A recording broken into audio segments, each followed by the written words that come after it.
네, 경희 피레토 한의원의 강재춘 원장입니다. 자, 오늘은 진피와 피하 조직 사이에 염증이 생기는, 즉 연부 조직에 염증이 생기는 봉화직염에 대해서 그 원인과 발생 기전을 셰포 열 에너지 대사적인 관점, 피레토 세라피적인 관점에 있어서 차근차근 좀 설명을 드리겠습니다.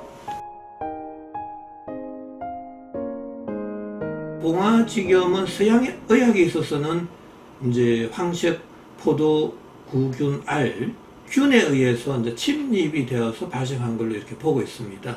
그러나 저의 이제 피레토 세라피적인 관점에 있어서는 이 세포 손상, 심부 온도의 저하로 보고 있는 거죠. 일단 이 세포 손상이 이제 가장 최초로 시작이 되는데, 이 세포 손상을 유발하는 요인들은 너무나 많잖아요. 우리가 뭐 약물, 수술, 환경 여건, 음식물, 그 다음에 온도, 압력, 뭐 pH, 전기장, 자기장 이런 게 다양하게 많습니다. 이러한 요인들에 의해서 세포가 손상을 받고, 이제 세포가 손상을 받으면 미토콘드리아에서의 기능이 떨어져요. 바로 아데노신 트리포스페이트라는 ATP의 합성에 장애가 생기죠.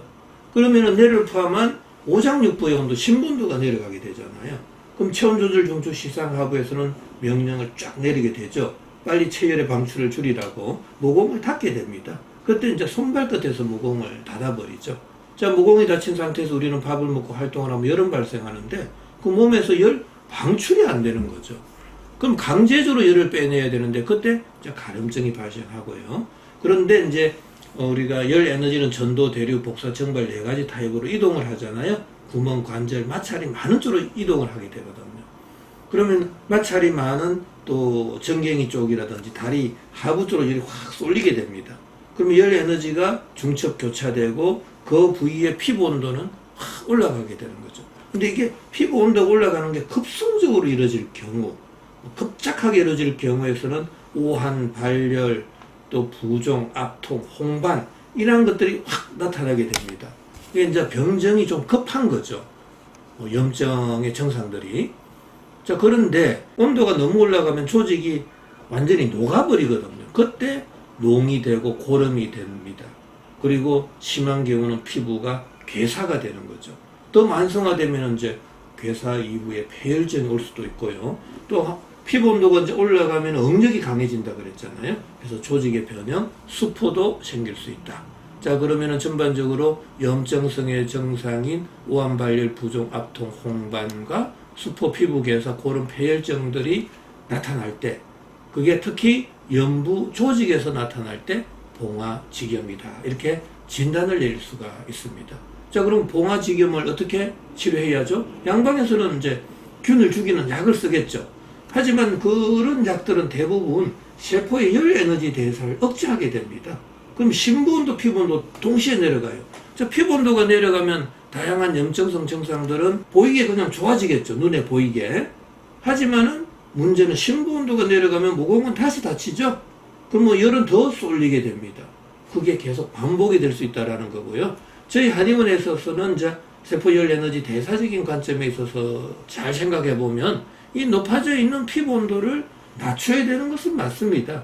근데 피부 온도를 낮출 때 심부 온도까지 낮추면 안 된다라는 이야기고요. 그러면은 또 피부 온도는 왜 올라갔냐고요. 모공이 닫혀서 그런 거잖아요. 그래서 닫혀져 있는 모공은 열어줘야 되고, 그 모공은 왜 닫혔죠? 체온 유지하려고. 심부 온도가 내려가서. 그래서 심부 온도를 올려야 된다라는 이야기입니다. 그래서 정리해보면은 이 봉화직염을 근본적으로 치료하려면 세 가지 대원칙을 준수하자라는 겁니다. 심부 온도 올리고 피부 온도 낮추고 모공을 열어주는 치료를 하셔야 되는데, 그렇게 대표적인 치료 방법으로는 한방의 약물요법, 식이요법, 생활요법, 운동요법이 있다라는 이야기죠. 한방의 약물요법에 있어서는 이제 심부온도를 올려주는 온중산안지제, 피부온도를 내려주는 청열 해독지제, 모공을 열어주는 발안해표지제와 같은 약효가 있는 약재들을 쓰게 되고요. 대표적인 게 이제 피레토탕이나 피레토환이 있습니다.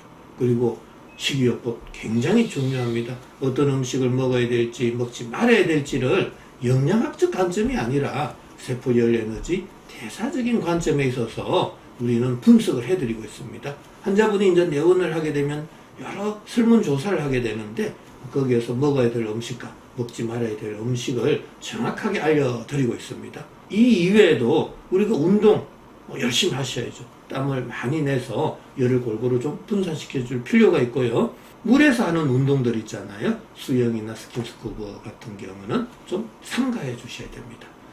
치료 시 우리가 주의사항도 많죠. 그러나 그 중에서도 가장 중요한 거 세포열 에너지 대사를 억제하는 한약이든 양약이든 쓰는 것을 조심해 줘야 되고요. 찬물, 찬공기 이런 것도 우리가 피해 주셔야 됩니다. 자, 오늘은 진피와 피하 조직 사이 그 연부 조직에 염증이 발생한 그 봉화 직염에 대해서 살펴봤습니다. 자, 오늘도 건강한 하루 되시기 바랍니다.